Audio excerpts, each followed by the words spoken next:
Before we start our City Council study session, we have a Housing Board meeting and a special council meeting. We'll begin with the Mesa Housing Services Board meeting. I want to excuse Board Member Gary Nelson. He's unable to attend today, but I note that all of the rest of the members of the board are present. Ms. Mickelson, do we have any blue cards from citizens present? No request, Mayor. Thank you. Moving on then, item 2 of the agenda for this meeting is approval of minutes from the previous meeting as written. Is there a motion to that effect? Thank you, Board Member Duff and Board Member Luna for seconding that. We'll do a roll call vote.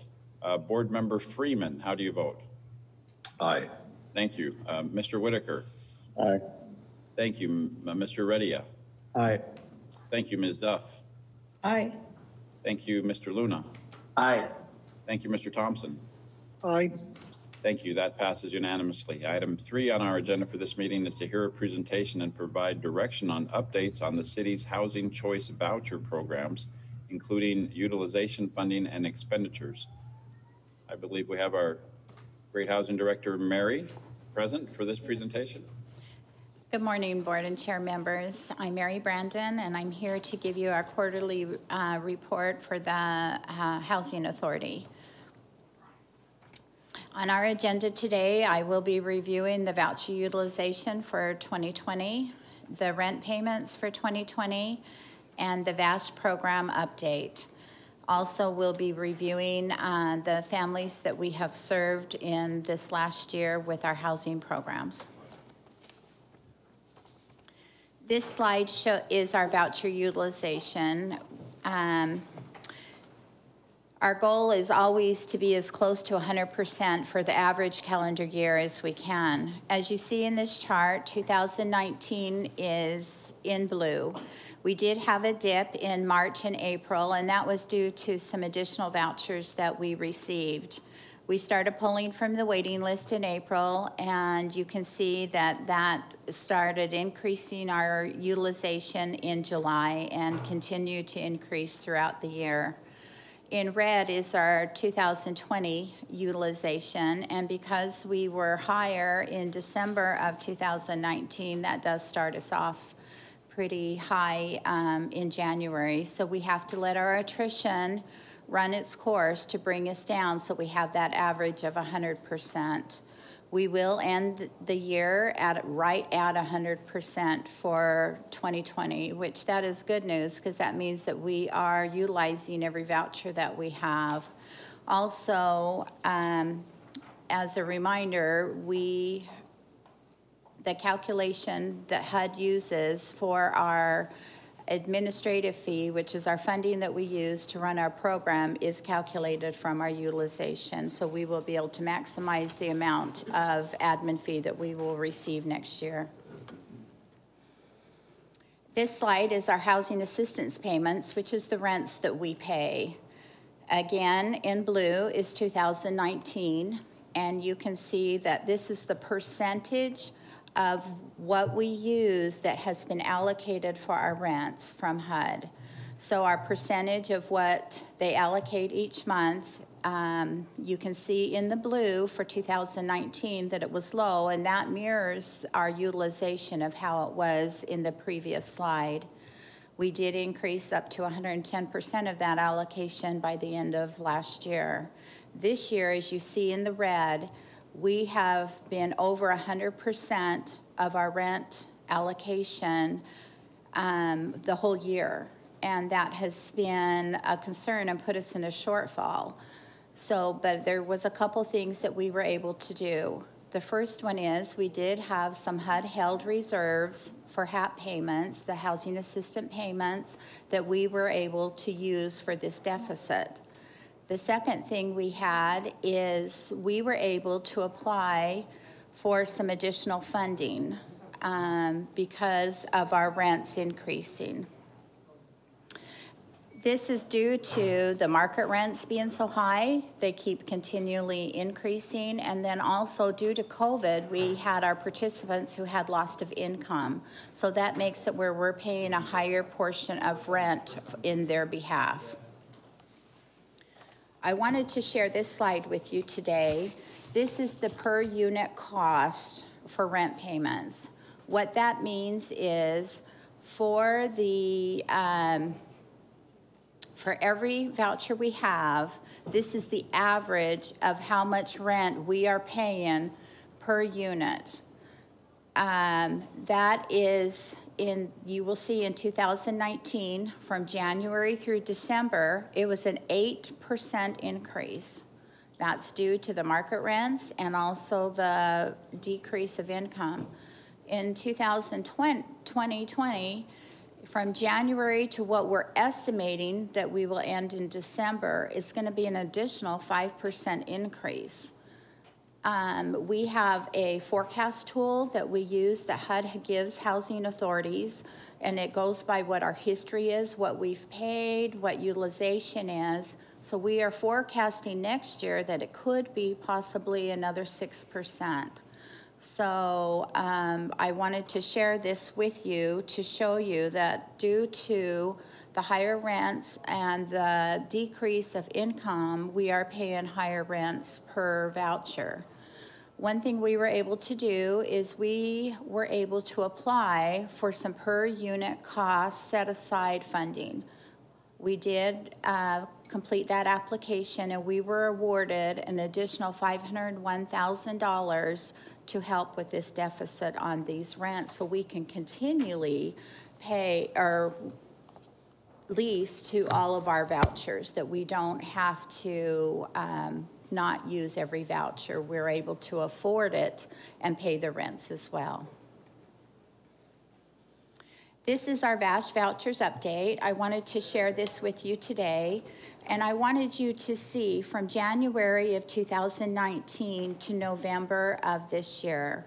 You can see we have some dips in there, but from January through November of this year, you can see the increase. We've gone from as low as 121 up to 158 today. This is the highest amount of veterans that we have had leased in a month in over 3 years, which is great news. This is where we want it to be. We'd like it to be a lot higher, but this is really good. So we have 158 currently this month leased in a unit. We have 7 veterans that have a voucher in hand that are either waiting to move into a unit or are searching for a unit. So of those, that leaves us with 26 additional vouchers available for veterans. So we'll continually to work with the VA to get referrals, our Mesa Veterans Center, and the operation off the street. If they identify any veterans, that they're able to refer them to this program. I wanted to just share a story. We had a veteran that was leased in July, and since then has been attending real estate school, and will be testing here soon for his license. His goal is by the first of the year that he will be self-sufficient and no longer will need the Vash voucher. That's just a great story of getting housed and being stable and being able to do that for their life. This next slide is some of our housing programs, besides including our voucher programs that we administer. And I wanted to share with you just some of the numbers of Mesa residents that are served with each of these programs. As you know, we have the Security Utility Deposit Program for any Mesa resident, and we have served 163 families or individuals this year for $150,000. We have a Shelter Plus Care rental assistance program that we partner with Save the Family. We have 9 families who have a long-term disability that receive rental and utility assistance monthly. We have our Landlord Outreach and Retention Program. Through this program, we were able to serve 70 families or individuals who have been assisted with application fees and administrative fees. A lot of those are our veterans that get assistance with that because they come into the program with no income, and we're able to assist with that. And then we've also paid for vacancy and damage payments to landlords to help them so they will, again, work with our program. With our Section 8 Housing Choice Voucher programs, that would include your Vash vouchers, our mainstream, which is for your disabled individuals and families, and then our Family Unification Program, and then our Section 8 vouchers. We have 1,780 households vouchers that are assisted annually. Our rents are about $14 million annually right now. Our eviction foreclosure prevention program, we have assisted 122 Mesa households in the total of $385,000 for rental assistance, and it will be up to 32 mortgage assistance by the end of this month. At this time, we're assisting through this program only for the mortgage assistance because we have the CARES dollars that we are working with the rental assistance program, partnering with Mesa Can. We will continue to do mortgage until the CARES dollars for the rental assistance program is complete, and then we will have that funding available to continue with our Mesa residents eviction and foreclosure prevention program. So that's a total of 2,144 households that were served last year with these 5 programs. That's the end of my presentation. If you have any additional questions, I'd be happy to help you with or answer those. Thank you, Mary. That was a very understated but very impressive presentation. I mean, just the sheer volume of people that are being assisted and dollars that are going through your department is staggering, and in some ways very sad, but in some ways extremely impressive. So I can't help but ask, given the way the economy is now and the way the rents are increasing, it would seem like we would have more and more trouble getting landlords to want to participate in a voucher program, but it seems like our voucher utilization is going up. How is that so? I believe it or not, we continually to seek additional landlords, but we are not having problems finding units for our participants to lease. The ones that do have problems are some of those that are possibly coming onto the program that have been previously homeless and they don't have the rental history and maybe some income and those kind of things, but the majority of the vouchers holders are finding units. Well, that's encouraging. I know that's been a challenge that you've identified for us in the past, is just getting landlords to be comfortable with participating in the program. So thank you for your good efforts. Council, questions for Mary? Okay. Yes, Board Member Heredia. Mary, just a quick question on the table that you put up per unit cost for rent payments. What's the average unit? Is it like a 1-bedroom, or are we looking at a what is the average unit that folks rent out? The majority of our voucher holders are at the 2-bedroom units. 2-bedroom unit. Okay. Yeah. Mm-hmm.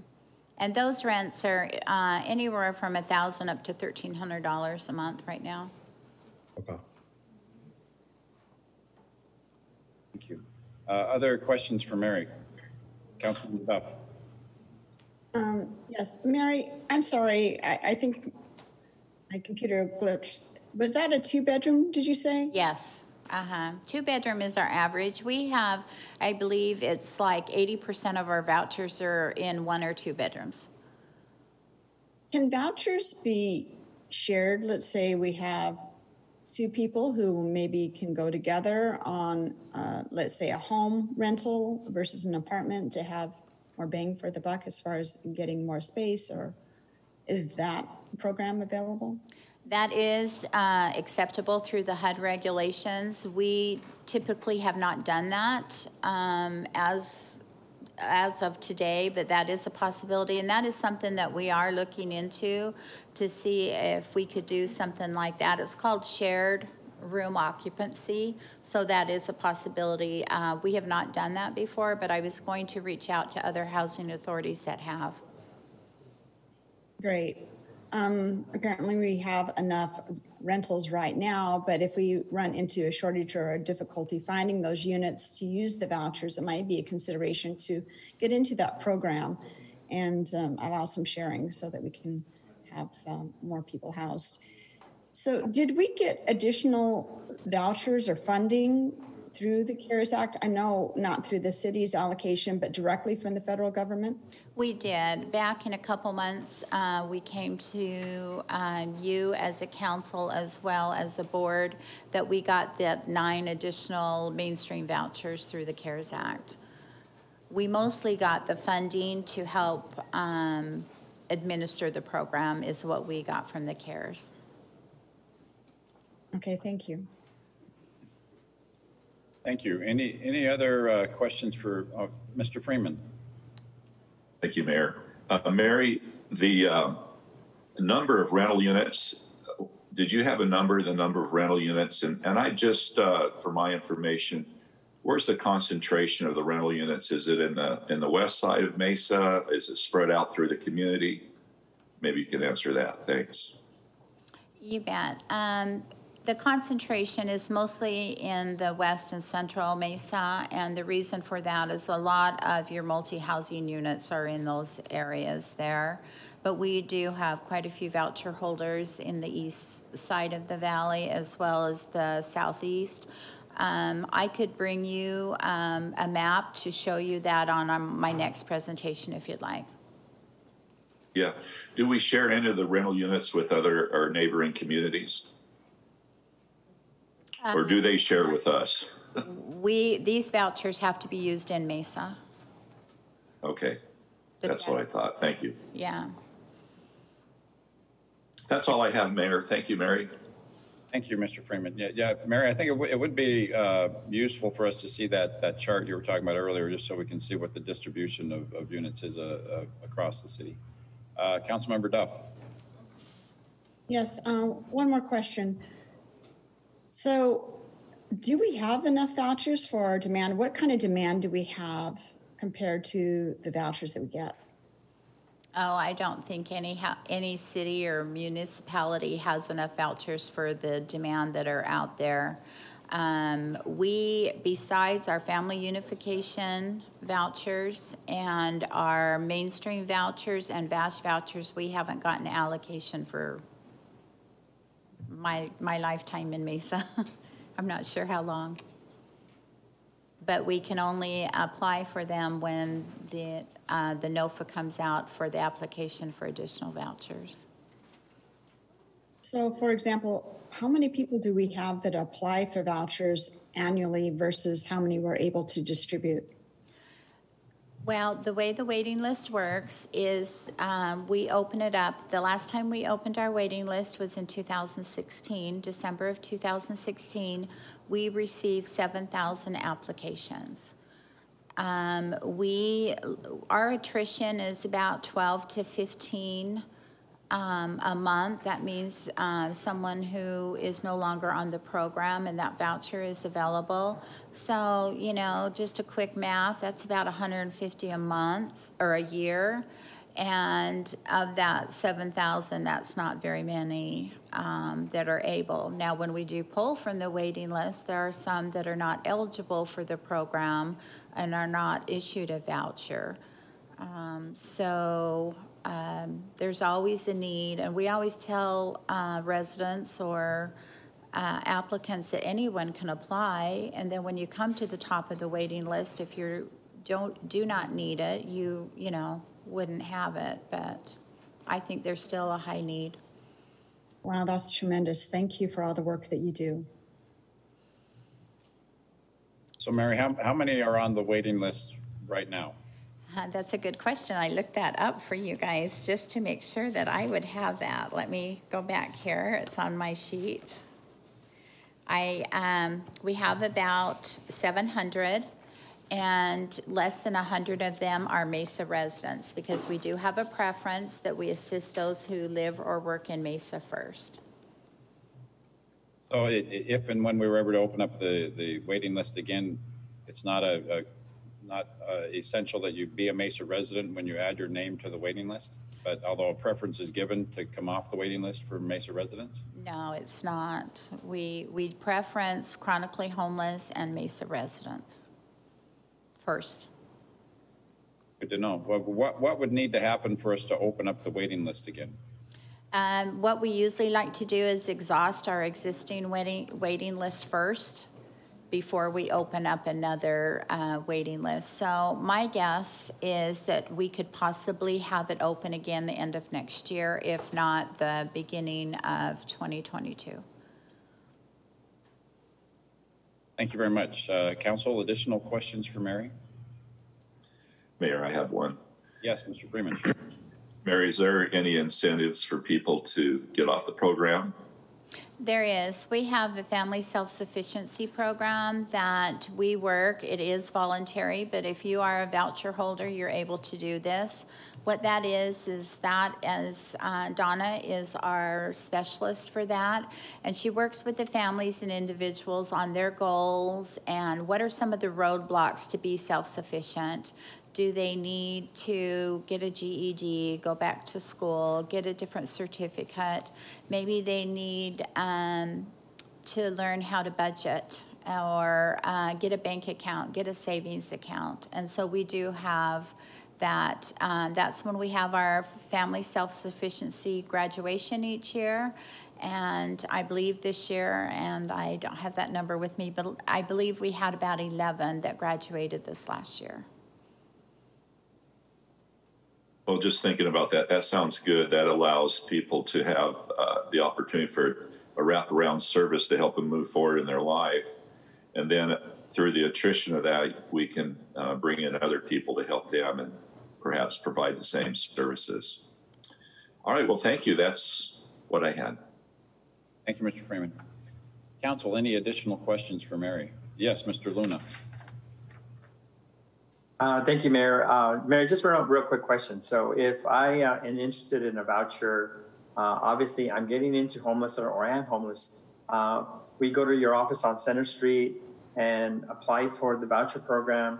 And how do you get the word out to the community that these may be available? I know we're limited, we're very tight to get on a list. What happens if you're homeless during that period? How do we deal with that circumstance? So I just want to clarify a couple of things. So our Vash vouchers and our family unification vouchers are by referral basis. They do not come from our waiting list. So the Vash is through the VA that we get referrals from. And then our family unification comes from the Department of Child Safety. So our mainstream and our regular housing choice voucher program is, let me step back here. We also have 88 project-based vouchers, and they are for homeless families and individuals. 58 of them are at La Mesita, 30 of them are at Escobedo. That waiting list is open at all times because we know that homeless individuals and families need assistance right away. We don't have a big turnover on those vouchers because they're assigned to a unit, but we do have those vouchers for homeless individuals and families. On our regular waiting list, it was open 4 years ago. When we do go to open it, 60 days before it opens for an online application or a paper application, we reach out to all of our community partners, our nonprofits. We communicate to the Mesa schools. We communicate to all of our landlords. We send it to every housing authority. It's in the newspaper. It's on our website. So we do lots and lots of outreach to get the word out before it even opens to make sure that everyone knows that it'll be open for applications. Great, Mary. Thank you. You always do a great job, and I appreciate the hard work you and your staff do to decrease our homelessness and get them the proper shelter they need, as well as the wraparound services. So thank you so much. Thank you. so much. Thank you, Mr. Luna. And again, Mary, this might be an unfair question, but a couple of weeks ago, Natalie came in and presented a strategic, homeless strategic plan that I thought was great. And but there's some parts of that plan that we still are trying to make real. Did you see a role for the housing office to play in the city's overall, homeless strategic master plan? We do. We do have a piece of that. We've had conversation with Natalie and her team on that. We have been awarded money for Tiber rental, and we are working on implementing this program, and hopefully we'll have it ready to start in January. We'll be working with the operation off the street and receive referrals from homeless individuals or families that need housing. And this would be like a voucher program that they are able to be housed up to 24 months with this funding. And we will have the support services along with that to give them that extra help to get them to be self-sufficient and able to then, if they're successful in that program, they'll able to get a Section 8 voucher without having to come from the waiting list. And so that'll be kind of that transition into stable housing with the voucher program. Thank you. I think it is going to take a team approach for everybody at the city to tackle that or be a part of that strategic plan. So obviously you'll be a critical part of that. Thank you. Council, any other questions for Mary? All right. Thanks again, Mary, for the great update. Chair, if I could give you one more update. This is not part of the Housing Authority, but we have been heavily involved with this. I thought it would be good for you to know. We have been partnering with Mesa with the CARES dollars for the rental assistance program.